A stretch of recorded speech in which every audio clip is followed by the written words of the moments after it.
গর্ভাবস্থায় অতিরিক্ত শুয়ে বসে কাটাচ্ছেন কিংবা সারাদিন ঘুমিয়ে কাটাচ্ছেন, তো এর ক্ষেত্রে কিন্তু আপনার সাথে সাথে আপনার গর্ভস্থ শিশুরও হতে পারে ক্ষতি। আজকে সেই বিষয়ে ছোট আলোচনা করব।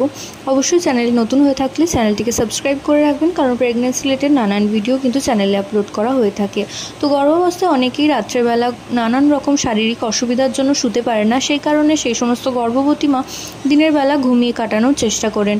তো তাদেরকে বলবো, যদি 7-8 ঘন্টার বেশি বা 10 ঘন্টার বেশি আপনারা শুয়ে রয়েছেন, এটা কিন্তু আপনার গর্ভের শিশুর ক্ষেত্রে নানান রকম শারীরিক সমস্যা ডেকে আনতে পারে এবং তার সাথে সাথে আপনার পেটের আকারও অনেক বেশি বেড়ে যেতে পারে, যার কারণে কিন্তু নর্মাল ডেলিভারি এবং তার সাথে সাথে আপনার পেটের আকারের সাথে সাথে কিন্তু আপনার শিশুরও মাথার আকার অনেক বেশি বেড়ে যেতে পারে, যেটা কিন্তু নর্মাল ডেলিভারির পক্ষে অনেক বড় বাধা সৃষ্টি করতে পারে।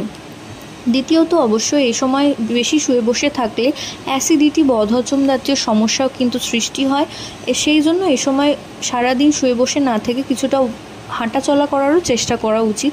এবং তৃতীয়ত, এই সময় কিন্তু অতিরিক্ত শুয়ে বসে থাকলে সন্তানের শরীরে খুব একটা ভালো অক্সিজেন সরবরাহ হয় না, তার সাথে সাথে কিন্তু ব্লাড সার্কুলেশনও ভালো হয় না, যার কারণে স্টিল বার্থ অর্থাৎ ভ্রূণের মধ্যে শিশু মৃত্যু পর্যন্ত ঘটতে পারে।